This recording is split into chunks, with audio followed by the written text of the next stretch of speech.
পুরুষ মানুষের পুরুষত্ব হলো টাকা। আপনি পুরুষ, আপনি পৃথিবীতে টাকাতেই দামি। নারীর সৌন্দর্য রূপ, আর রূপ তার অলংকারে। আর পুরুষের সৌন্দর্য টাকাই। আপনার টাকা নেই মানে আপনি পুরুষ, পৃথিবীতে শূন্য, একদমই ফাঁকা। মেয়েদের ভবিষ্যৎ টাকার উপরে নির্ভর করে না, নির্ভর করে একজন দায়িত্বশীল জীবনসঙ্গীর উপর। একজন পুরুষের টাকা থাকাটা যতটা জরুরি, তার চেয়ে বেশি জরুরি দায়িত্বশীল হওয়া। মেয়েদের জীবন এত সহজ নয়। মেনে নিতে নিতে আর মানিয়ে চলতে চলতেই জীবন শেষ হয়ে যায়। আসসালামু আলাইকুম প্রিয় ভাই ও বোনেরা, সকলেই কেমন আছেন? আমি নাটোর জেলা থেকে আপনাদের প্রিয় বোন সুমি। অনেক ব্যস্ততার মধ্য দিয়েও আমার প্রিয় ভাই বোনদের জন্য নতুন নতুন ভিডিও আনার চেষ্টা করি সবসময়। প্রতিদিনই তো আমার প্রিয় ভাই বোনদের সঙ্গে আমার রান্নাবান্না ভিডিও শেয়ার করি। আজকে আর রান্নাবান্নার ভিডিও শেয়ার করব না, একটু একটু যা করলাম সারাদিনে সেটাই আপনাদের সঙ্গে শেয়ার করব। এখন দুপুরবেলা, আর এই তো এই পেয়ারা গাছটা হচ্ছে আমার এক দাদির। এই দাদিদের বাড়িতেই চলে আসলাম গাছ থেকে পেয়ারা পাড়ার জন্য। আমাদের পাশে এই তো বাড়িটা, আর এই দাদির গাছে সবসময় পেয়ারা থাকে, আর সবসময় দেশি পেয়ারা খেতে আমার কাছে একটু বেশি ভালো লাগে। আর এই তো নিজের হাতে গাছ থেকে পাড়তেছি, সেটা আরও বেশি ভালো লাগতেছিল। আমি পেয়ারাগুলো পাড়তেছি, নিচে পড়ার সঙ্গে সঙ্গে আমার ছেলে দৌড় দিয়ে এসে এই তো পেয়ারা কুড়াচ্ছে। হাসানের সঙ্গে ওই তো আমাদের এক চাচাতো ভাইয়ের মেয়ে, মানে হচ্ছে এই বাড়িরই চাচাতো ভাইয়ের মেয়েটা, ও কিন্তু কুড়াচ্ছে। আমি যখন ছোট ছিলাম তখন কিন্তু এই গাছ থেকে অনেক পেয়ারা পেড়ে খাইছি। তবে এখন যেহেতু বড় হয়ে গেছি, বয়স হয়ে গেছে, গাছে ওঠার মতো আসলে পরিস্থিতি নেই, বা গাছে আর উঠতেও পারি না, সেই জন্য বাঁশের লাঠি দিয়ে এই তো পারলাম। এরা দুইজন পেয়ারা পেড়েই কুড়িয়ে খাওয়া শুরু করেছে, আর ওদিকে আমি পেয়ারা পাড়তেছিলাম। এই গাছটাতে অনেক বেশি পেয়ারা ছিল কয়েকদিন আগেও, তবে সবাই মিলে খাইছে যেহেতু, সেই জন্য তেমন একটা গাছে পেয়ারা নাই। এই তো কয়েকটা কুড়িয়ে পেড়ে নিলাম। এখন যেহেতু দুপুরবেলা, আর এই দুপুরবেলা পেয়ারা মাখা খেতে বা যে কোনো মাখা খেতেই অনেক বেশি ভালো লাগে। এই পেয়ারাগুলো মাখিয়ে খাবো, সেই জন্যই পেড়ে আনলাম।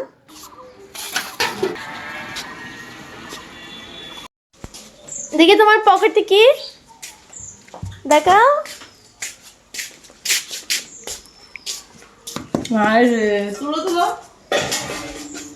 হাসান আর তাসফিয়াকে দেখুন, আমি যেভাবে পেয়ারাগুলো আনছি ওরাও কিন্তু এভাবেই, এই তো একজন জামাতে আরেকজনে গেঞ্জিতে করে আনতেছে।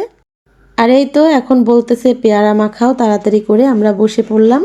এই দেশি পেয়ারাগুলো খেতে এমনিতে অনেক বেশি ভালো লাগে, তবে একটু মাখিয়ে খেলে আরও বেশি ভালো লাগবে।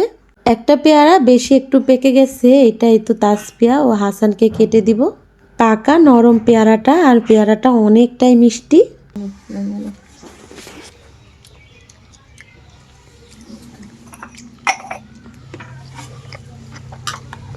পেয়ারাটা মাখানোর জন্য নিচি লবণ, শুকনা মরিচ, আর হচ্ছে আমের আচার, আর ওই তো লালি গুড়, যেটাকে আমরা বলি ঝোলা গুড় বা লালি গুড়। কারণ টকের সঙ্গে একটু মিষ্টি দিলে খেতে বেশি ভালো লাগে। টক মিষ্টি ঝাল ঝাল আজকে পেয়ারা মাখাবো। পেয়ারাগুলোকে ভালো করে ধুয়ে নিয়ে এই তো কেটে নিলাম, এখন শুধু মাখানোটা বাকি। ভাজা শুকনো মরিচের সঙ্গে লবণ দিয়ে এই তো মরিচটাকে ভেঙে নেব। আর এদিকে দেখুন আমার হাসান ও তাসফিয়া নামাজ পড়তেছিল, আমি পেয়ারা মাখাচ্ছিলাম, এদিকে আজান দিচ্ছিল। ওরা কিন্তু আজানের আওয়াজটা শুনেই নামাজ পড়তে শুরু করেছে। আমরা বড়রা যখন নামাজ পড়ি, আমাদের বাচ্চারাও কিন্তু আমাদের সঙ্গে সঙ্গে এভাবেই নামাজ পড়ে। ছোট থেকে বাচ্চারা যেটা দেখে কিন্তু সেটাই শিখে, আর যেরকম পরিবেশে বড় হয় সেরকমভাবে গড়ে ওঠে বা বড় হয়ে ওঠে। এবারে তো আমের আচারটা দিয়ে সব কিছুর সঙ্গে ভালো করে ডলে নিলাম, তারপরে দিয়ে দিলাম কাসুন্দি। আর কাসুন্দি একদমই ফুরিয়ে গেছে, সেই জন্য অল্প একটু ছিল, সেটাই দিয়ে দিলাম। এই তো এবার দিচ্ছি লালি গুড়, এটাকে বলি ঝোলা গুঁড়ো। আমার পেয়ারা মাখানো দেখে কার কার জিভে পানি আসছে অবশ্যই কমেন্টে জানাবেন, কারণ পেয়ারাটা মাখানো যখন খেয়েছিলাম অনেক বেশি ভালো লেগেছিল। আর এটা এডিট করতে গিয়ে, ভয়েস দিতে গিয়ে আমারও মুখে জিভে পানি এসে গেছে। মাখানো ভালো করে শেষ না হতেই খাওয়া শুরু করতেছে তাসফিয়া আর হাসান, কারণ ওরা আর অপেক্ষা করতে পারতেছে না খাওয়ার জন্য। এই তো অনেকটাই তাড়াহুড়া শুরু করেছে। পেয়ারাটা মাখানো দেখে এই তো পাশের বাড়ির বোন হয়, সেও এসে বসে আছে। সবাইকে এই তো দিয়েই খাচ্ছি, বা সবাই মিলেই খাচ্ছি। এরকম মাখানো জিনিস আসলে সবাই মিলেই খেতে ভালো লাগে একসঙ্গে। তবে যত মজা হয়েছে মনে হচ্ছে 1 প্লেট পেয়ারা মাখানো একাই খাওয়া যাবে। আমের আচারের টক, শুকনা মরিচের ঝাল, এই তো টক মিষ্টি ঝাল ঝাল পেয়ারা মাখানো। সবাই মিলে 1 প্লেট পেয়ারা মাখানো 1 নিমিষে শেষ করে দিছি। আবারও মাখাচ্ছি খাওয়ার জন্য। পেয়ারা মাখানো খেয়ে শুরু করেছি আমার গুড় প্যাকেটিংয়ের কাজ, কারণ আমার প্রিয় ভাই বোনেরা অধীর আগ্রহে বসে আছে যে তাদের অর্ডার করা গুড়গুলো কখন পৌঁছাবে সেটার জন্য। তাই তো প্রতিদিনই গুড়গুলো রেডি করে মানে তৈরি করে এভাবেই প্যাকেট করতেছি আর প্রতিদিনই পাঠিয়ে দিচ্ছি আমার প্রিয় ভাই বোনদের কাছে। এটা হচ্ছে পাটারি গুড়, আর এই তো দেখুন কালারটা কতটা সুন্দর। শুধু গুড় না, তার সঙ্গে এই তো আমাদের হাতে বানানো কুমড়ো বড়ি, এটাও কিন্তু দিচ্ছি সবাইকেই। আর নিজেদের খেজুর গাছের রস থেকে তৈরি হচ্ছে খাঁটি খেজুর গুড়। এটার স্বাদে গন্ধে একদমই অতুলনীয়। আমার হাতের বানানো গুড়টা যারা একবার খাচ্ছে তারা কিন্তু একদম গুড়ের প্রেমে পড়ে যাচ্ছে। এই শীতকালে খাঁটি খেজুর গুড়ের তুলনা হয় না। যে কোনো পিঠাপুলিতে বা পায়েস রান্নাতে, মিষ্টি খাবার তৈরিতে এই গুড়ের তুলনা হয় না। তাই শীত থাকতে থাকতে অর্ডার করুন। শীতের যে একটা গুড়ের যে একটা সেন্ট, কালার, স্বাদ, এটা কিন্তু গরমকালে আর পাবেন না বা গরম পড়লে আর পাবেন না। যত শীত বেশি তত গুড়টা অনেক বেশি মজা লাগে বা ঘ্রাণটাও ভালো লাগে।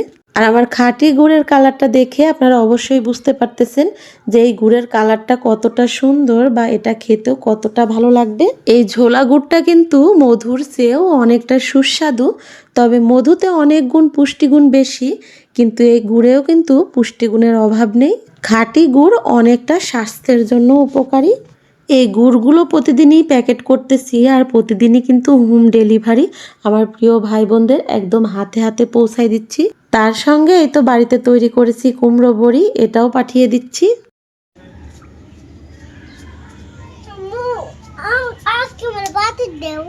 কি খাবে? আমার হাসানটা তো গাছ থেকে রস নামানো থেকে শুরু করে গুড় হওয়া অবধি বা গুড়টা যতক্ষণ ঘরে থাকবে ততক্ষণ খেতেই থাকবে। আর এই খাঁটি গুড়টা খেলেও কিন্তু শরীরের পক্ষে অনেকটা উপকারী, সেই জন্য বাচ্চাদেরকে আর নিষেধ করি না, সব সময় খেতে দিই। ওই তো দেখুন আইসক্রিমের বাটিতে একটু ভরছে, কিভাবে খাচ্ছে, দুইজনে মিলেমিশে ভাগ করে খাচ্ছিল। 1 পাতিল ঝোলা গুড় এই তো প্যাকেট করছি বা ডিব্বায় ভরছি, আবার ওই তো আরেক পাতিলে ছিল সেগুলাই ঢালতেছি। কারণ আমার প্রিয় ভাই বোনেরা প্রতিদিনই অর্ডার করতেছেন, তাদের জন্যই এই তো প্যাকেটিংয়ের কাজ করতেছি বা তাদের জন্যই এই তো হোম ডেলিভারি পাঠিয়ে দিচ্ছি। ক্যাশ অন ডেলিভারিতে আমার গুড়গুলো সবার হাতে হাতে পৌঁছে যাচ্ছে। আমার গুড়টা 100% খাঁটি, এটা আমি সব সময় বলতে পারি। আমার গুড়টা পাওয়ার পরে যদি আপনাদের কাছে খারাপ লাগে, আমি গ্যারেন্টি দিয়ে বলতে পারি আমি আপনাদেরকে টাকা ঘুরিয়ে দিব বা ফেরত দিব, আর আমার গুড়টা রিটার্ন ঘুরিয়ে নিব। কারণ আমার জিনিস নিয়ে কেউ আমাকে খারাপ বলুক বা কোনো একটা জিনিস খারাপ হোক, সেটা আমি কখনোই চাই না।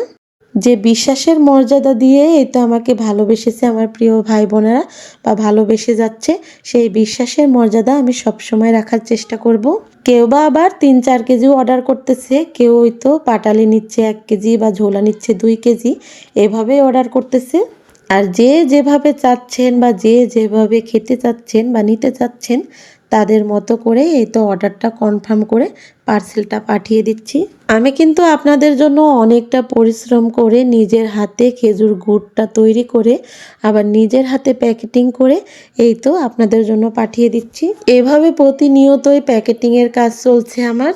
আর অনেকটা তাড়াহুড়া করে প্যাকেটগুলো করতে হয়, কারণ ডেলিভারি ম্যান আবার এই তো চলে আসে এই প্যাকেটগুলো নিতে। ওরাই কিন্তু এই তো আপনাদের বাসায় পৌঁছে দিবে। বাংলাদেশে যে প্রান্তে থেকে বা যে জেলা বিভাগ থেকে অর্ডার করুন না কেন, আমরা প্রতিটা মানুষের কাছে বা প্রতিটা প্রিয় ভাই বোনের কাছে এই তো হোম ডেলিভারি পাঠিয়ে দিচ্ছি। স্টেট ফার্স্ট এই তো ডেলিভারি ম্যানটা কি যত্ন করে আমার প্যাকেটগুলো বস্তায় ভরতেছে, আমিও তাকে সাহায্য করতেছিলাম। এই তো অর্ডার করা পার্সেলগুলো বা আমার গুড়গুলো বস্তা ভরে নিয়ে যাচ্ছে। আর এভাবেই প্রতিদিনের গুড় প্রতিদিনই এই তো আমার প্রিয় ভাই বোনদের কাছে পৌঁছে যাচ্ছে। আমার প্রিয় ভাই বোনেরা যারা আমাকে ভালোবাসেন তারা সব সময় দোয়া করবেন আমি যেন আপনাদের সব সময় ভালো জিনিস খাওয়াতে পারি বা ভালো জিনিসটাই দিতে পারি। সবাই সুস্থ থাকবেন, ভালো থাকবেন। আল্লাহ হাফেজ।